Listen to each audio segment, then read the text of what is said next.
I was in the middle of using a personal device when the boy next door suddenly barged in. I awkwardly pulled the covers over my head, thinking he wouldn't see me, but then a hand reached under my blanket. Ethan was 2 years older than me. We lived next door to each other and had been childhood friends since we were toddlers, but I never imagined there would come a day when he would catch me hiding under the covers, playing with a vibrating toy that should never see the light of day. I didn't even know he was coming over. It wasn't until my bedroom door clicked open and his tall figure appeared in the doorway that the blood rushed to my head. I let out a short scream, my mind going blank. My only instinct was to yank the duvet over my head, covering myself completely. Doomed. Social death. I held my breath, praying he was just here to borrow a book or that my mom had sent him to call me for dinner, and that he would leave in the next second. Silence outside the duvet. However, the expected sound of the door closing didn't come. Instead, steady footsteps approached my bed, step by step. My heart beat so fast it felt like it would jump out of my throat. Then, a warm, dry hand reached into my blanket without warning! Exclamation point. My whole body went rigid, toes curling against the sheets. I felt like I was going to faint from lack of oxygen. That hand had a clear target. It brushed precisely past my thigh and touched the little thing that was still vibrating slightly. Fingertips seemed to graze the skin of my thigh, sending a fatal shiver through me. Then, he deftly removed it, and the vibration stopped abruptly. Ethan's low, calm voice came from outside the duvet. "Lily, why are you hiding under the covers? Your mom asked me to call you for dinner." He paused. I could even imagine him examining the object in his hand. Then, his voice sounded with a hint of imperceptible amusement. "What is this?" My brain buzzed. In a moment of desperation, I shouted through the blanket in a muffled voice, "A massage stick. My calf is cramping." "Yes, a massage stick. Perfect excuse. I'm a genius." It was quiet outside for a moment. He seemed to be judging the authenticity of this statement. Then, he gently tugged at the corner of my blanket, his tone unreadable. "Come out and eat." Or, "Do you need me to help you massage?" That sentence shot through my spine like an electric current. I clutched the duvet tightly, exposing only a pair of burning eyes, daring not look at him. Ethan stood by the bed, tall and straight, holding the massage stick in his hand, looking as composed as if he were examining a common tool. I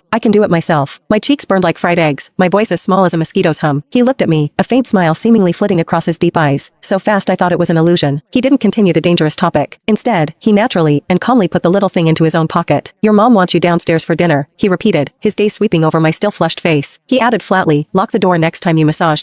With that, he didn't stay any longer. He turned and left my room, even thoughtfully closing the door behind him. I was left alone in the room with a heart about to explode. He took it? Why did he take my stuff? And put it in his own pocket? That thing, it might still have. I dared not think further, burying my burning face deep in my knees. Ethan, what does he mean? I spent 10 minutes mentally preparing myself in my room before dawdling downstairs for dinner. At the dining table, my mom was enthusiastically serving Ethan food. "Ethan, eat more. If only Lily were as sensible as you, I'd worry less." Ethan smiled politely. "You're too kind, Auntie. Lily is great." He looked completely at ease, as if the dominant and ambiguous man in my room just now was a hallucination. This realization made my ears hot, and I buried my head even lower. My mom, oblivious, continued to chatter. "Ethan, you're an orthopedist, right? Lily's been complaining about shoulder and neck pain from painting lately. She won't go to the hospital. You should talk to her." Ethan put down his chopsticks, his gaze seemingly inadvertently falling on me. His look was calm,